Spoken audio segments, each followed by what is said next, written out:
అందరికీ welcome to American హాఫ్‌కే.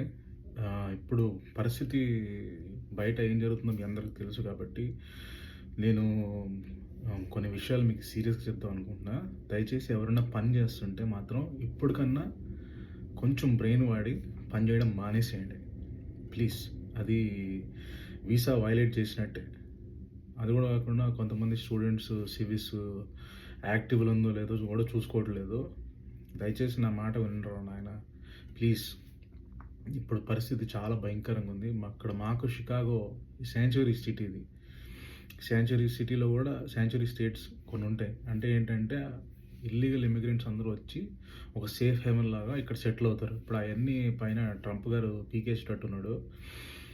ఇప్పుడు పీకేసినా పీకేయకపోయినా federal jurisdiction అనేది ఫెడరల్ లా అనేది చాలా డిఫరెంట్గా ఉంటుంది. స్టేట్ అపోజ్ చేయొచ్చు చేయకపోవచ్చు. స్టేట్ ఏం చేస్తుంది అపోజ్ చేస్తే లా ఎన్ఫోర్స్మెంట్ వాళ్ళకి సహకరించదు అంతే. వీళ్ళు సహకరిస్తే అంటే వాళ్ళు సహకరించకపోతే ఏంటి, సెంట్రల్ నుంచి వస్తుంటే మొత్తం వాళ్ళు వచ్చి పట్టుకుంటారు. వాళ్ళు దే డోంట్ కేర్. అంటే అవన్నీ హయ్యర్ అథారిటీస్ వీళ్ళ ఇక్కడ స్టేట్లోనే పనిచేస్తుంది.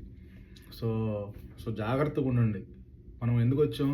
జాబ్ టార్గెటే కదా, జాబ్ ఉంటేనే కదా మనకి సర్వైవల్. జాగ్రత్తగా ఉండండి రా బాబు. అందరినీ పట్టుకుంటున్నారు ఇప్పుడు. మనం ఏమన్నా తెల్లవాళ్ళలాగా ఉన్నామా? మన కలర్ కూడా వేరే కదా. ఇప్పుడు మెక్సికన్స్ని పట్టుకుంటున్నారు, కొంతమందిని అమెరికన్ సిటిజన్స్ అని కూడా పట్టుకెళ్తున్నారు. తీసుకెళ్ళి అక్కడ డిటెన్షన్ సెంటర్ దగ్గర చెకింగ్ చేసుకొని వదిలేస్తున్నారంట. ట్రంప్ గారు లాస్ట్ టర్మ్ కాబట్టి ఆయన భయంకరంగా దున్ని వదిలేస్తాడు అమెరికాని.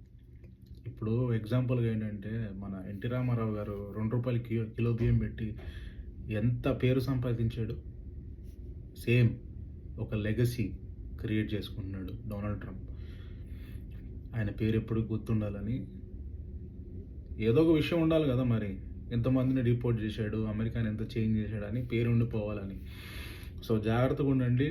ఈ డోర్ డాష్లు వేరే వాళ్ళ అకౌంట్లు తీసుకొని చేయడం, వాళ్ళంతా బాగానే ఉంటారు, మనకే చీటీ జినిగిపోద్ది. మీకు చెప్తున్నా. ఇప్పుడు మీకు ఉద్యోగాలు ఇస్తున్నారా ఆ రెస్టారెంట్ ఓనర్లు, గ్యాస్ స్టేషన్ ఓనర్లు, వాళ్ళంతా హాయిగా ఉంటారు. వాళ్ళకి ఏముండదు. వాళ్ళకి వార్నింగ్ ఇచ్చి వదిలేస్తాడు, లేదంటే చిన్న ఫైన్ వేస్తాడు. వాడు నెక్స్ట్ వన్ పట్టుకుంటాడు. సో మీరు జాగ్రత్తగా ఉండంటారు నాయన. మనం జాగ్రత్తగా ఉండాలి. మనం చక్కగా అభివృద్ధి చెందాలి అంటే సిస్టంలోనే ఉండాలి. అమెరికాలో ఒక సిస్టమ్ ఉంటుంది, ప్రతిదానికి పేపర్ ట్రైల్ ఉంటుంది. ఒక్కసారి నువ్వు ఆ రాంగ్ సిస్టంలోకి ఎంటర్ అయినావు అంటే నువ్వు ఎక్కడికి వెళ్ళినా కూడా నీ హిస్టరీ మొత్తం, జాతకం మొత్తం బయటకు వస్తుంది. సో జాగ్రత్తగా ఉండాలి. చక్కగా చదువుకోండి. ఉద్యోగమే మీ టార్గెట్. సబ్స్క్రైబ్.